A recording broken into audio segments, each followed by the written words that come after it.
and there's even a lot more to it.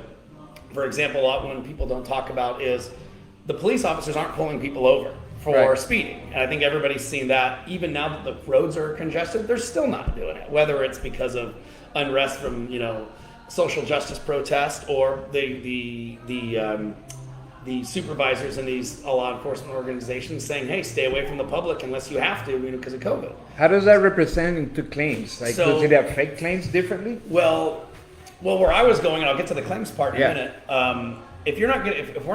If law enforcement isn't pulling over people that are driving bad and issuing them citations, those people are not being rated properly by insurance companies. They have a clean record. But they're a horrible driver, right? So they're getting a great rate and they're a horrible driver. And then they crash. I never thought about that. That's another, and it's actually surcharge points are down across the country. Wow. It's not because people are driving better. If anything, they're driving worse. Surcharge points should be up. They're down. Right. So not only we're not rating the person appropriately, we're not rating their vehicle appropriately because their vehicle is worth more than it was when they bought their policy. Right. So there's so many things. And again, the supply chain, the labor force, all of these things factor into that. So if a carrier can't get the right rate, obviously they don't perform well. Right. And you're going to see some major players take some really make some tough decisions. They probably already made them, and take some crazy actions in the next few months, if not few days.